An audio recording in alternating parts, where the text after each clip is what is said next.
Hey, Katie, great to see you, man. Hey, pumped to be here, y'all. Pumped to be here. Let's do this. Let's rock.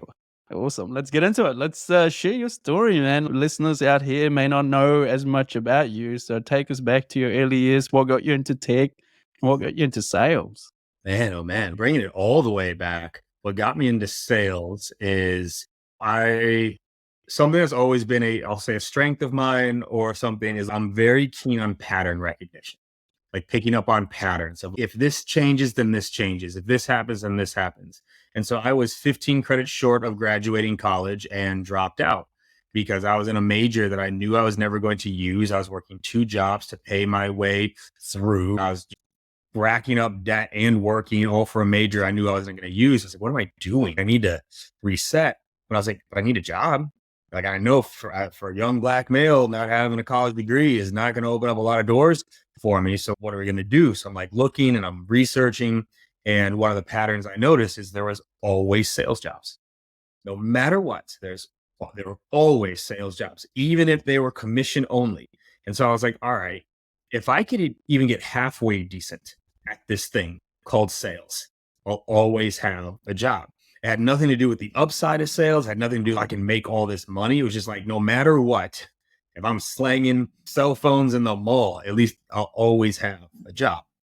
So I chose to get into sales then, and I started selling. I sold insurance. I sold XM radios, if people remember even what those are, right? I sold door to door Cutco, knockoff Cutco knives for a summer. Did off with that, supplements and personal training. And that's what kind of started the journey that I personal training to running personal training studios to then building out an enterprise fitness equipment sales team to then human, then Snack Nation, then Service Titan, Patient Pop, and now to Bench. So that was the journey. But it all started dropping out of college, man. Great story. What have you found that's stuck with you along the way? What's been that one thing in common amongst all the different roles that you've had? People. Like life is all about people. Leadership is all about people. Selling is all about people.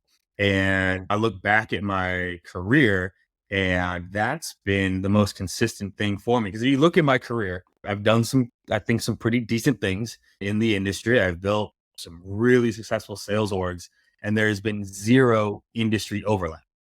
Zero. Every single company has been a completely different industry and vertical and product. It's not like I've built a career only selling to salespeople or only selling to MarTech people. Like every single one has been brand new.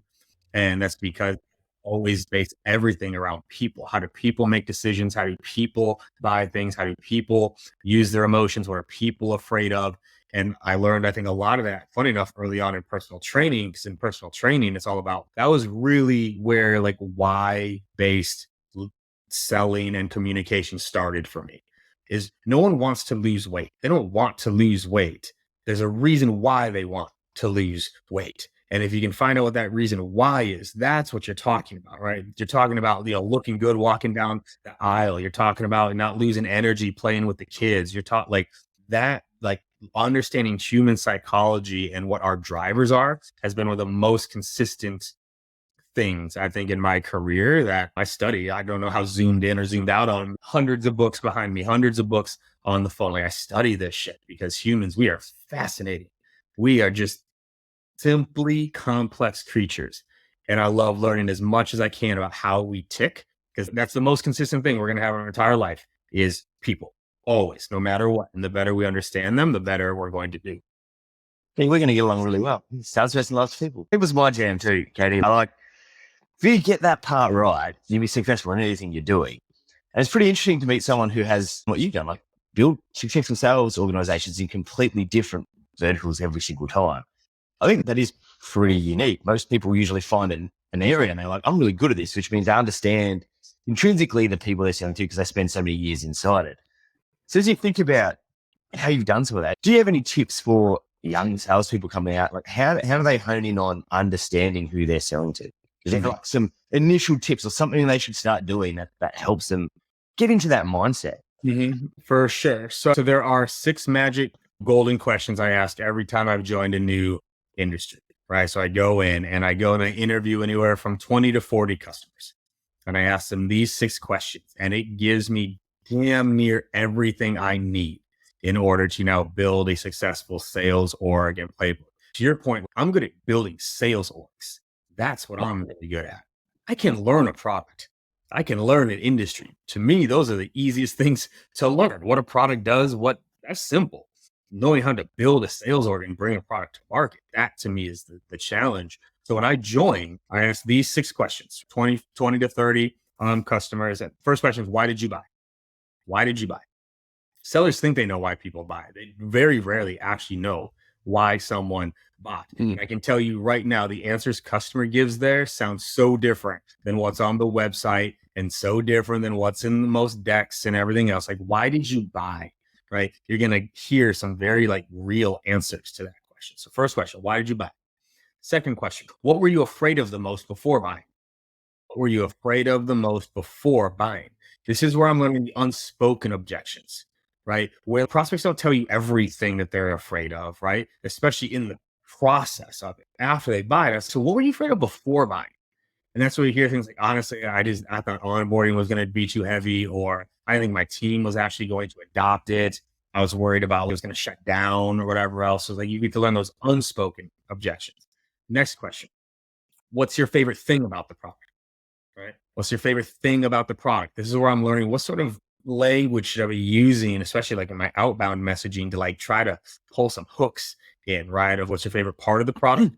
Next one, what's changed the most since you've gotten the product? This is where I'm collecting micro testimonials and some before and afters, right? So what's changed the most? Honestly, I used to have to spend Friday nights doing the books. Now I don't, I'm getting the what changed. Next question, what problem were you hoping to solve? Right? So there's why did you buy? And then there's what problem were you hoping to solve? And it's actually very important that if y'all catch this, I'm saying problem, not problems. I want to know when you bought this, what was the number one reason why? What problem were you hoping to solve? And then the last question is, how would you describe what we do to another persona? If someone were to come up and ask you, yo, what does KD do? How would you respond to that question? And what you're going to get there, this is now for subject lines, for emails, for pitch decks, all this, but it's also going to give you the comparison language. Because what's very interesting about us as people, as humans, is we can't understand something without comparison. If we don't have something to compare it to, we actually can't understand it. And so what happens in a lot of marketing, a lot of sales speak, is we actually make it sound too different. Right? Oh, it's groundbreaking, innovative. When really you ask a customer, how would you describe what we do?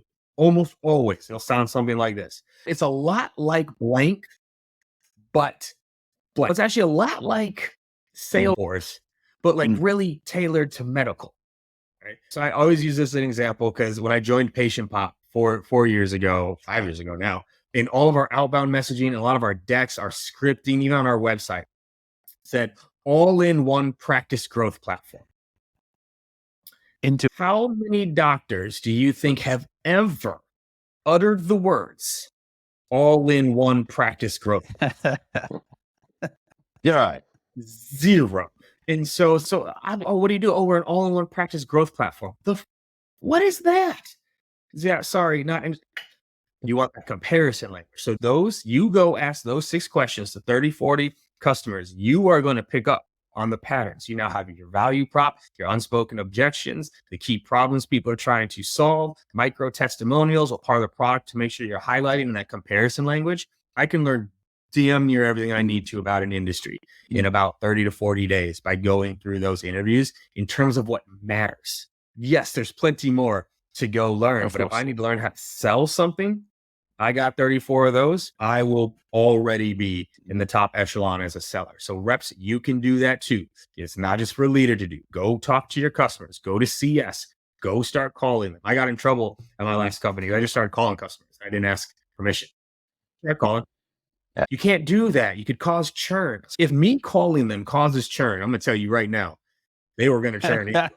Silent quitters anyway. Yeah. And that's some really good tips there, right? And I think what you're doing in your head is you're mapping out the process. You effectively are building out a playbook. But I just want to double tap into some of the things you said. The customer you are asking these questions to, who in that customer base you're asking? Because the user matters, right? There's a buyer persona and user persona. So are you going to buy a personas first? Are you going to use a persona? Are you doing both of them? And like, how are you dealing with that? What do you think I'm focused? If I'm doing those interviews, I know what you're doing, man. This is for the listeners out there. okay, You and I know the answer to that. Yeah. I operate, and actually, funny enough, a lot of places in life from an and mentality, not an or mentality. I'm talking to Mm. users and buyers, right? Like it's not an either or. It's I want an understanding of both, right? Now, so I said customers, not people. So I'm talking to 30 customers. Now, within a customer, there's multiple people that I'm Yeah. probably going to talk to within Yeah. that customer, unless you're selling to like singular individuals type thing. So like when I say customer, an account, a customer, but then yeah, I'm talking to users, I'm talking to buyers. If I'm really trying to get technical, I'll talk to people that are in procurement or HR just to get a feel like I have a call next week for a company that I'm doing some work on where I'm just talking to some enablement people on how they did procurement, on how they bought other things. Okay, you've invested in sales training at your company. Could you walk me through how you made that decision? How does procurement get involved? What do they look for? How do they poke holes in things? And so, yeah, like this is the type of research that if you're really taking your job serious and taking your career serious, you put in. And then you can put almost any sales methodology on top of that knowledge. But the problem is we have all these sales methodologies without the prospect knowledge to go on top of it. And then you got people switching. Oh yeah, we're switching from Challenger to Medic. It's like, I'm telling you right now, Challenger was not your problem. And Medic is not going to solve it. There's something else that you're missing in the middle here that you got to figure out. Totally with you. Hey, there's a lot of businesses out there who've had success just on back of inbound. Outbound, for whatever reason, especially out here in ANZ, it's not a thing that we do. It's not in our blood. It's not part of our fabric of society. So a lot of what you said, Katie, was all about outbound messaging. You're building up playbooks. You're trying to get to the right person or customers. What advice would you give to these early stage founders who've actually made a mark on the Australian scene and now looking to get to the US? Because once you get to the big pond, outbound does play a big part. So let's talk about that. What are some of the key elements you're looking at in bringing the first outbound team on? So if you are bringing your first, okay, do I already have inbound success or I haven't? You've got inbound success that's working, right? Perfect. There's some magic there. Yeah. Perfect. Okay, so that makes it even better and easier because funny enough, after I'm done talking to customers, if I'm building an outbound function, the next place I go is marketing. So I'm sitting down with marketing and I want to know what are our highest converting ads? What are the long tail and short tail keywords that drive the most traffic to our website? What are our top performing headlines? What are our top performing headlines on ads? What gets the highest click through rate? What are our most downloaded assets? So blog assets, white papers, webinars, things of that nature. Because when I have that information, now I know what I need to put in my outbound message. Because if I know what the highest long tail keywords are, people are searching for my product, you know, that makes it really good. Outbound subject line. Okay. And if I know what our highest click through like ads are, there's my hook in my first sentences. So I go to marketing first because what marketing has is how people behave without a person involved. What do people search for? Right? What are the things they click on? That's how people behave, right? Back to the people theme. How are people behaving when there's not a human involved? Now I know what the top performing like ads are, what people are searching to find us, right? Even like what our highest view through rates on videos. Now I can start bringing that all together to say, all right, now I know what sort of language to use going. That combined with the customer interviews. Now I know the number one problem they were trying to solve. So now when I'm reaching out, I'm saying, hey, Ricky, I talk with a lot of VPs. A lot of them seem to be struggling with XYZ right now. Does that sound like your world at all? If you've already solved it, just let me know. But if not, like maybe we should chat. Like you can get simple. very short and sweet with that messaging. So that's first. You do your customer interviews, then you do your marketing review if you've had some inbound success. And then now really, especially if it's your first outbound and you've had inbound success, your first outbound channel should be referrals. Always.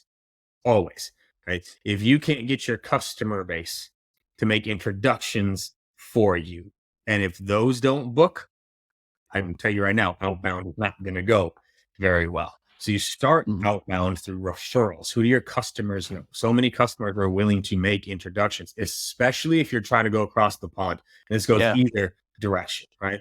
You got Yeah. customers out there that have connections in the Mm. States.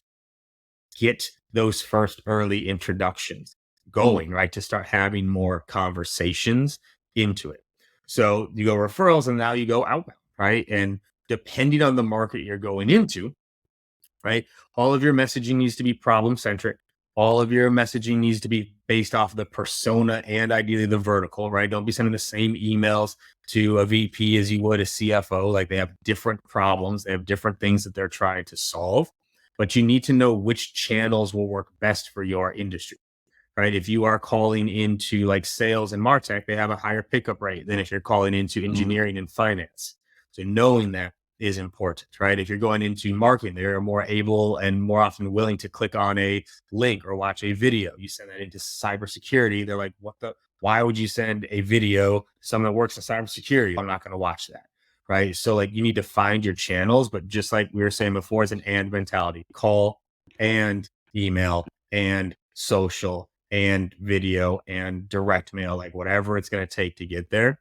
But then, then you're going and then constantly fine tuning. There's like tweaking, testing, seeing what you can do. Man, it's good practical tips there. So we deal with mostly like construction technology companies, Katie, and property tech, and obviously given our background too, right? I think you've had similar exposure through service side. And if you were working in that domain, did you have a go-to cadence? And this is how you're hitting them? Was there a hack where you like, you did this at step 1 and step 2? So the cadence, I wouldn't say to me, there's no go-to cadence as much as there is go-to messaging, right? The difference between a cadence that has email 1, text 1, day 1, call day 2, nothing day 3 versus call, like you just need regular time spread out over now it's almost 8 to 12 weeks at this point of spreading things out across it. The number of touches required to book an outbound opportunity are significantly higher now.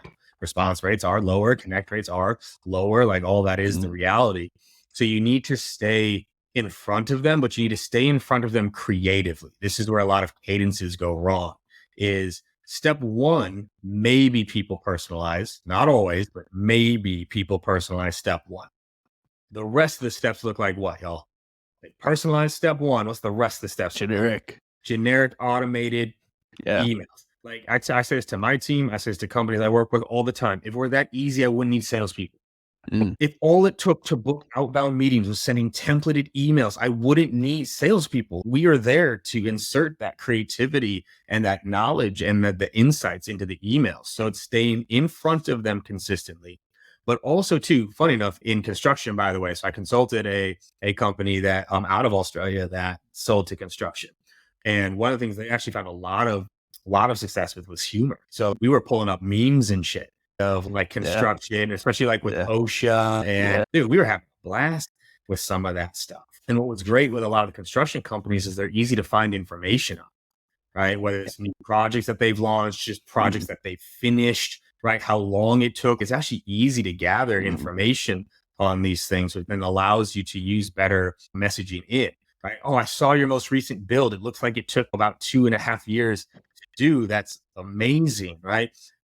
How much would it have saved you if it was just 2 years instead of 2.5? We've actually helped some companies take their production time down, blank and blank. Would you be open to this chatting? Right? P.S.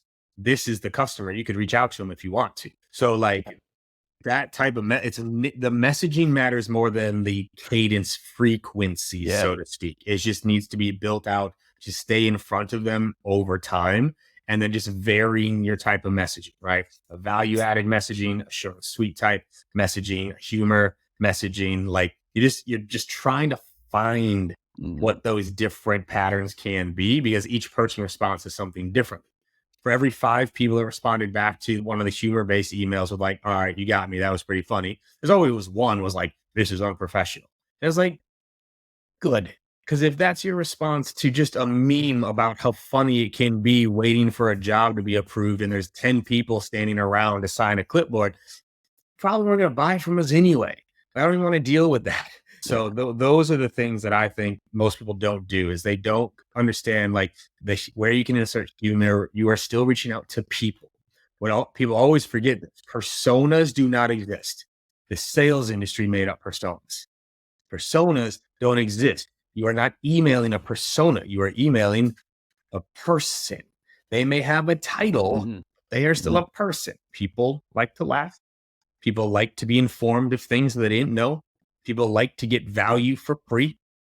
I can lean into that regardless of the industry that I'm going into. I just need to figure out the patterns behind what this industry cares about.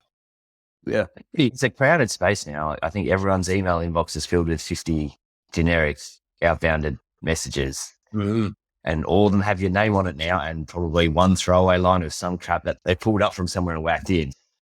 As you think about AI and everything moving forward, your points are tools can help, but you actually still got to treat people like people if you want success in this space. And that's, to me, I think is a really important thing to hone in on, because I don't know, I think you do too, 50 emails a day that look pretty much the same. But I hope everyone listened to that last part. You get 50 emails a day that look mostly. Yes. It's actually not that hard to look different right now. Stand out. Like, it actually isn't that hard because they all look the same. That's the opportunity right there, because also too, bonus tip, depending on the tool that you're using, if someone didn't open that first personalized email, send it again. You don't have to send them another new email. Why not? Just retap it. They didn't read the first one. So it's not like even the idea. So this was hilarious. If people were thinking about where cadences came from, cadences were built in a world where 70, 80% of emails were being opened and read. That's why you had to send 7 different emails, because they were all being read. So you need to find, we live in a world now of 30% open rates. And even that tracking is a little bit off in terms of what truly counts as an open, right? So if they didn't open that first really good personalized email, send it again with a different subject line. Then send it again with a different subject line. And send it again with a different first sentence, and send it again with it until they open it. You don't need a new email, especially if it was a well-crafted one. So it's easy. That's why I'm such a big believer in video. I still think video is massively underutilized in the outbound prospecting, because that is different, right? Even that is a subject line of, hey, I recorded a 32-second video for you. Please give it a watch. It's going to have a higher open rate than quick question. And then they get into that email and there's a picture of me like waving at them. Hey, like, I made you a video. You sell them on why to watch that video. It's actually easy to stand out. Just people aren't being consistent with it enough. They either try to stand out once or they don't at all. They're just loading up templates and that is it. Yeah. Everyone's looking for quick hacks, right? I just want to double click on your human-centric approach there, Katie. Obviously, we've spoken about people at the customer end and sellers to people and whatnot. When it comes to hiring, you also then just assume for who they are and then double tapping into the skill set. So what does your hiring process look like? Do you have one, or is it more about connection for you? Oh, I have a hiring process. I have a process for everything that I do is documented, right? So we call it the 4Ds. It's like the methodology that I use within my orgs. The 4Ds: defined, documented, demonstrated, deliberately practiced. So all the core things that need to happen if my orgs are defined, documented, demonstrated, and deliberately practiced. Right? I can pull up the scorecards. I can pull up the scripting. I can pull up the best practices. I can pull the best practice library. I can pull up the issue diagnosis. It's all there. So hiring process. I have a full interview guide. I have the characteristics that we look for, how to run that interview, how to ask those questions, and how to prep the person you're talking to have a good interview. So yes, like, I hire off characteristics more than anything else. Characteristics are my foundation. I believe I can teach you the skill, right? But I can't really teach you the characteristics, right? So I need people that are resilient. So I'm screening for resiliency. I'm screening for perseverance. I'm screening for self-awareness. I'm screening for speed of learning, right? Like, how fast does this individual learn, right? I'm screening for execution. Do they take action or do they wait, right? If I have someone like that, I can teach them some of the skills here, y'all, right? But if I have someone who apparently has the skills but is missing some of those characteristics, there's not a place on my team for you, because I know it's not going to work out. So I screen for characteristics first, then I layer on top for skill, right? So we do role plays in the interview process, but The reason we do the role plays is very different. I'm not actually role playing with you to see how good you can sell. I'm role playing with you to see how well you can take feedback and apply it. Right. I role play with Sean. I tell him, hey, I liked this and this. These are two areas that I would have liked to have seen, or I think you could have done a little bit better. I'm watching for body language. I'm watching for how he takes that. Does he even take notes? Like that. That's always funny to me, is like you give someone like feedback on how to sell better. They just sit there, okay, thank you. Didn't write it down, didn't ask any follow-up questions, right? This happens very rarely, but it has never failed in anyone. This happened 6 or 7 times in my career. This is how rarely this happens. I've hired hundreds and hundreds of reps. It's only happened 6 or 7 times where I've delivered the feedback and the person says, awesome, can I try it again? Guaranteed hire. Guaranteed hire. They have always turned into a top performer every single time, because in that moment, I just learned everything I need to know about that person, right? Not only are they open to feedback, they want it. They quickly can learn and execute on it. It's a gold mine. Anytime that has happened, immediately. But yeah, that I'm screening for that. And the way I ask the questions are also to, if you never want to interview someone ever again, read Talking with Strangers by Malcolm Gladwell. If either of you read that one yet, it'll make you never want to interview someone ever again, because basically the whole premise of the book is how awful we are at reading people. We think we read people well, and we think that we don't. They literally tested FBI interrogators and kindergartners on who could spot the liar better. Who could spot a liar better? Trained FBI interrogators or kindergartners? Who do you think won? Kindergartens, mate. It was a literal tie down the middle. There was zero difference between the kindergartners and the FBI interrogators, right? It breaks all these things down as we try to read people. Too often people in interviews are asking just dumb questions that have nothing to do with anything. I'm very straightforward. I say, Sean, one of the most important characteristics we look for on this team is perseverance. Now, here's what perseverance means to us. So I define it. There's that word again. So perseverance to us means getting back on track after hard things, getting faced with challenges and pushing harder because things are hard, not backing down because things are hard. That's what perseverant means to us. Would you identify with that characteristic? Do you believe you are perseverant based off our definition? Okay. Most people will say yes. Okay. So, yes. So then I say, great. Could you give me an example? Can you give me an example of you living that characteristic? They'll give you one. And then this is where it gets even better. You say, great. I appreciate it. Thank you. Could you give me another one? Everyone always has one. A truly perseverant person has plenty. Okay. I assume both of y'all have pretty high levels of perseverance. Just going to make that assumption. Do you have more than one off the top of your head story you could tell me that fit my definition of perseverance? That's how you know. Yeah. Hey, anyone doing the stuff we've done is going to have multiple things you can be able to do it.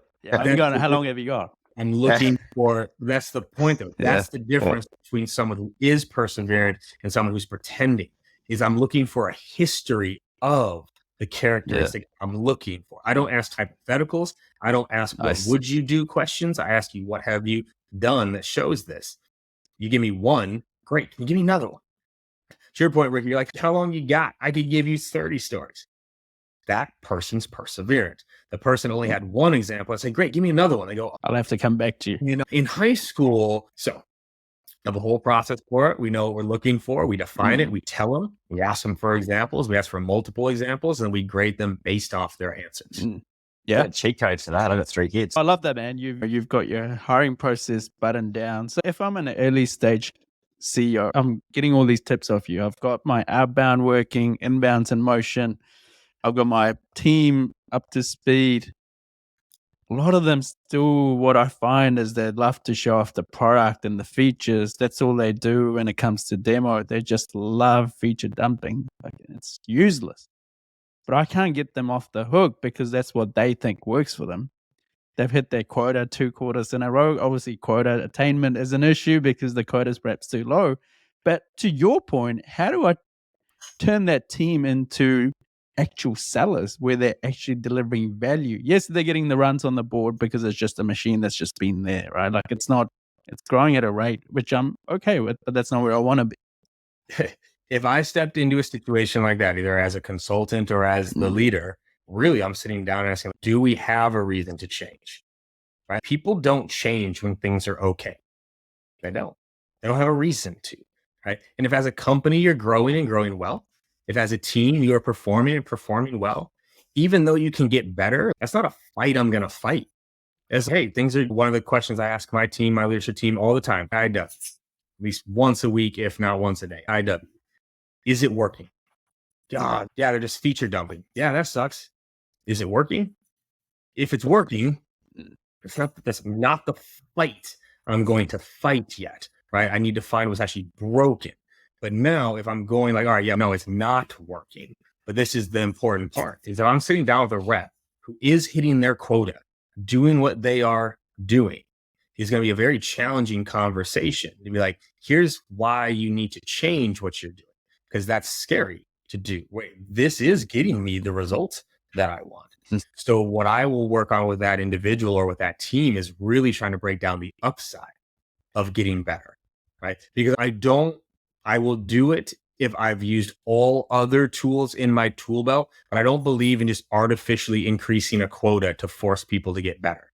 That's not my leadership style. It's not how I operate. I want to get you better and then let the quota catch up to you, right? Not just raise it to make you miserable. So I would probably actually put in some stronger accelerators. Hey, this is getting you to quota. Do it my way and get to 125. You're going to get a nice pop out of it. Yeah. But the other key on this, though, is one of you said the words, you have to turn them into this. So many sellers have not been taught how to sell. They actually haven't been taught how to sell. How much actual training have y'all gotten in your career on how to be a world-class salesperson? Sure. Like true. I've never had any. Think about that. Clearly. Right? I wasn't going to say anything, but You picked it up. Zero, right? You got some people that have a 2-week onboarding, and we wonder why the reps don't do what we want them to do. We never taught them how to do it, right? That 4th D that everyone forgets about, deliberate practice, is missing in most organizations. They're not even practicing the skill that they're supposed to. And so we wonder why they don't do it because they're practicing in the game. That doesn't work. Did either one of y'all play music or sports growing up? Yeah, man. Plenty of sports. We got sports, Ricky. What'd you have, Sean? I did both music and sport. Music and sport. What were your sports? For me, Australian football, which is weird, but that's what I played. Australian football. Ricky, what do you got? Cricket and soccer for me, man. Cricket and soccer, right? Yeah. So if you think about this, so all three of those are not, but I played soccer at a high level. We'll go cricket and Australian football. How long would it take for me to get good at Australian football if all I did was walk onto the field for the game? You'd be as good as I am. And I trained all the time. I was There's terrible. a difference, right? Yeah. Like, I think we had one of the guys, Tito. I like his analogy. He's, dude, I'm a soccer player, but I ain't Messi because Messi is a professional. I play every day. Doesn't mean I can be him. I love that analogy. And I think that's what you're getting to, Katie. It's like, and even with Messi, though, look, Messi's career, okay? How long has he been going now? Like, geez, 30 years, 35, like, however right. long, right? If you had to break down the percentage of time spent practicing versus the percentage of time playing in the game, what do you think that percentage is? 90 time. Think about it. A soccer match is 90 minutes with extra time. 90 minutes with extra time. And you are practicing, especially at that level. This is what everyone gets twisted. It just drives me nuts with sales. The highest level people in their sport and game, Messi, Ronaldo, Mbappe, all these guys, 90-minute game, 90-minute match. And how many do they do in a year? Games, like some of them would play lots of different leagues. Like, let's say 100. Let's say 100. 100 would be 2 games a week for a year. Do they do 2 games a year? A lot of them doing that, man. Right. Yeah. Let's do it. 100 games, right? So that's 2 games a week for a year. But that means they're practicing 4 to 5 days a week. Minimum. Yeah. For a year. That ratio is how the best even do it. Then you get into sales. And it is the complete opposite. There is zero practice. It's all just in the game. That is not practice. That's the game, right? That's not how it works. If I just want out just to try to play cricket against anyone who's even semi-decent at it, they're whipping that. I don't know how y'all hit the ball backwards. I still haven't figured that out, right? I'm a baseball. Now just hit it backwards. I'm like, all right, it would take me years to get good at it. So if I'm a founder trying to elevate my team, if you think about what it takes to get good at any skill, practice, repetition, what good looks like, feedback, and coaching. Have your reps gotten those 5 things? Because if they haven't, they shouldn't be good. If they haven't, they won't be able to do the thing you want them to. So that tends to be what's missing. People will go and say, hey, we got to stop feature dumping. I need you to connect the dots to pain and impact. And people go, yeah. Then you just put them into the game. How? And you wonder why, when they get in the game, they revert back to what they know, because it's all they're comfortable with. It takes repetition to get comfortable with something. And most teams don't install that type of culture in place at all. You're right. You do 2 weeks onboarding and then here's your live stuff. Go do it. You're like, cool. I have 2 weeks of stuff dumped on me. And now I'm going to do what I've always done because that's what I know. And I'm comfortable doing it in front of a person I've never met. Yeah. And even most of those onboardings barely contain practice. It's a lot of receiving. They by the time you get out of my onboarding programs, you have done the thing hundreds of times. You have done hundreds of pitches. This is not an exaggeration. By the time you are done with the onboarding, split into 2 parts. The day is split into learn and do. The first 4 hours a day are in learning, right? You're reviewing the script and you're going through training. The last 3 to 4 is doing.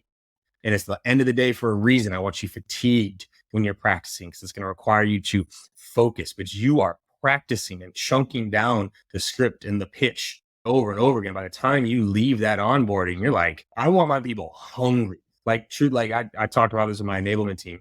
I want people in my onboarding programs, literally pissed at me by the end. That is my goal. I want them so frustrated that I haven't let them start to do the thing yet. I want them at that peak level. KD, just let me do it. I'm ready. I know. One more week. Yeah. 2 more weeks. One more week. I need you to be able to do this so you can't get it wrong. No, Katie, I'm ready. Let me show. That's how I want my people feeling coming out of onboarding. Is I want them almost at that peak level. Jesus, dude, I'm ready. How many more times do you want me to do this? Probably 30. That's going to help you identify if you're hard, right?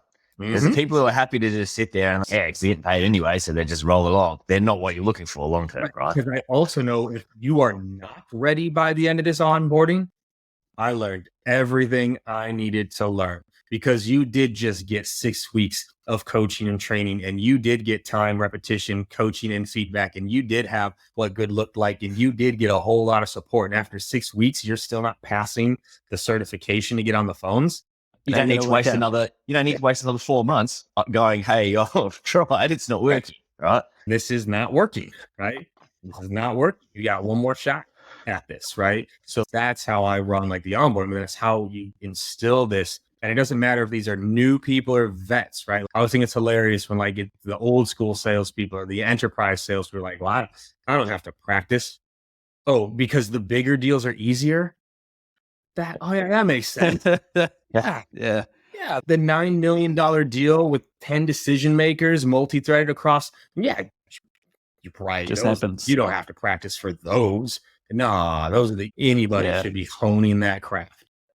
That's such a good point, right? I think we used to speak of sales funk. No matter how long you've been doing it, at some point in your career, just like sports, whether you're Kobe or LeBron, you're going to have an off season, right?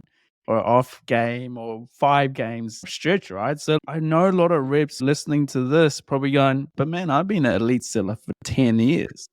I like what Katie's saying. I'm going to hear him out, but I probably won't do any of it because I'm so damn good. And then next quarter, the results slip. And then to your point, they don't do any role play. They still don't. Like Kobe, man, one of the things I admire about him, he would always go back to his tape. He would watch his tape, right? He would stay back. But sales, because maybe it's an easy profession to get into, perhaps, a lot of people just don't want to invest the time in themselves to make themselves better. So how do you coach that? That's the point I'm trying to get to. How do you coach someone who's been 10 years in? The way I coach someone who's been 10 years in is I have to really reestablish a reason why they should get better.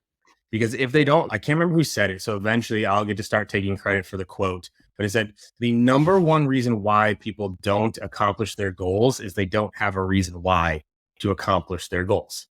So until someone has a reason to improve, they're not going to.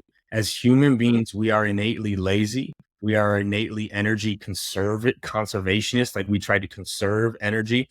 Every invention we have ever made has been to make something easier. Look at anything around you in your room, every headphones, the window, the blinds, the mic that you're holding, every invention is always about making something easier. We are ease creatures.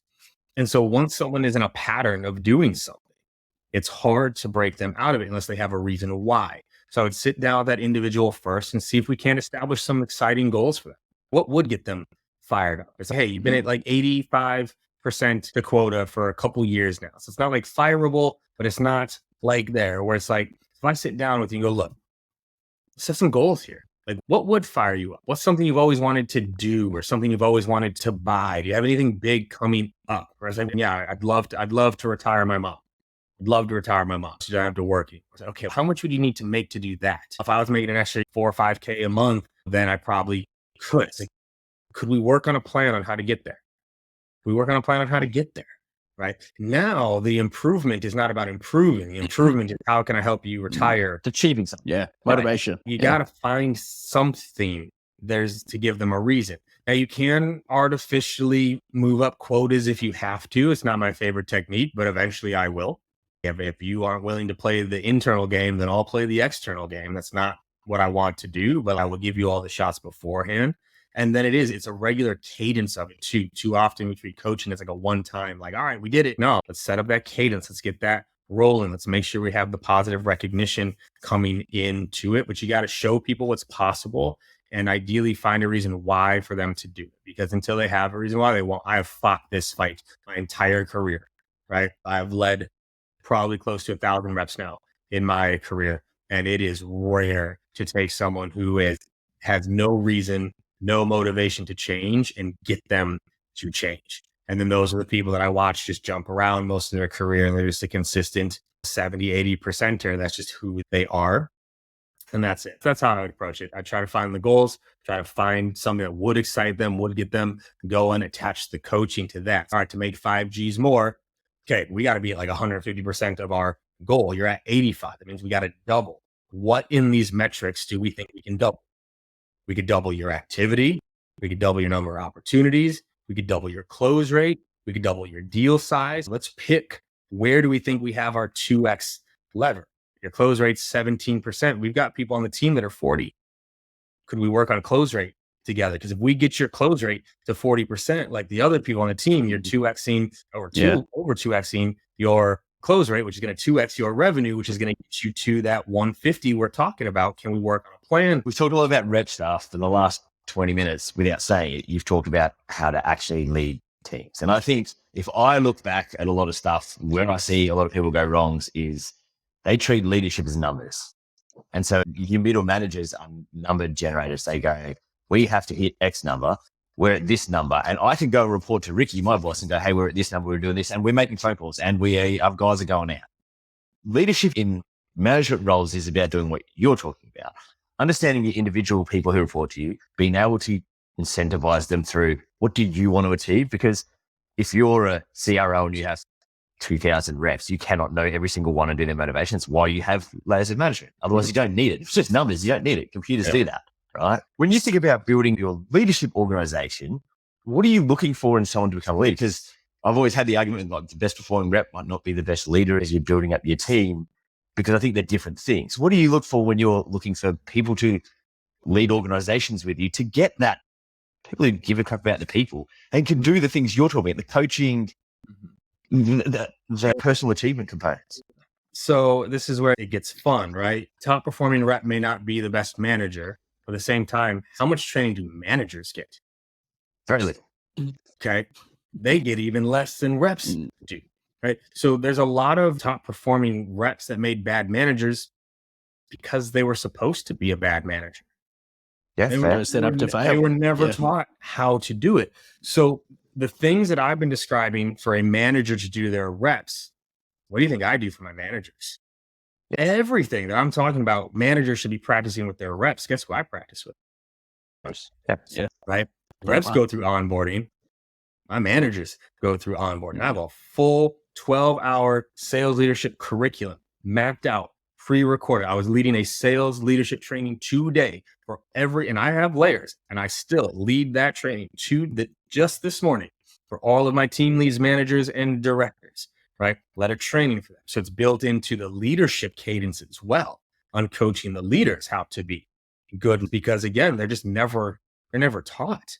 So it's like, how would they be good? And what's always funny about the top rep to manager transition everyone talks about is one of the reasons why I think a lot of them do fail is because they stop doing the things that made them top reps.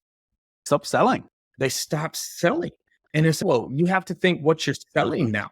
We tell our reps to do discovery for the prospect, but managers never do discovery with their reps. We tell reps to connect the dots to goals with their prospect, but we never connect the dots to the goals of our reps. We tell our reps to preemptively handle the objections. We never preemptively handle the objections. For it's actually the same. To me, leading and selling are identical.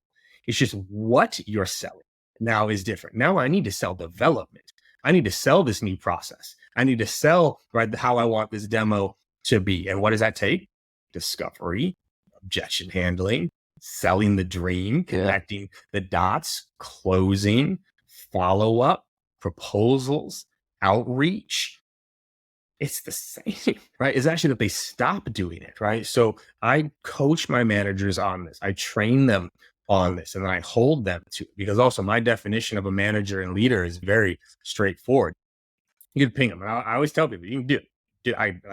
Y'all can back channel me, back test me any day. Like, I'd stand by what I do. You could ping my managers and directors and say, what does KD say your job is? You could ping my managers from my last company and the last company. What does KD say your job is? And they will all tell you to make my people better and help them accomplish more than they could on their own. What do you notice wasn't in that answer? Was that nothing about numbers, results? It's the number. We're not talking about that. We're talking about metrics. We don't talk results and metrics very much in my team meetings, in our one-on-ones. Those are the outcomes. We talk about what's causing them. So like my managers, their one-on-ones for every single rep, it's what's the number one metric? What's the BIPC behind it? Right? BIPC is the leadership methodology that I teach. It stands for behaviors, issue diagnosis, process, skill, and you.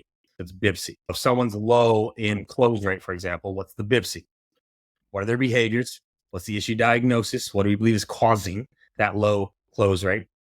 What's our process? Do we have good trainings in place? Do we have good coaching in place? Do we have good best practices, scorecards? Skill, what skill do they need to improve that close rate? And then you, what are you as the manager doing? Have you coached them? Have you practiced with them recently? Have you connected the dots to their goals? Have you done those things, right? So I coach my managers on how to do those things so they can coach their reps on how to do the other things.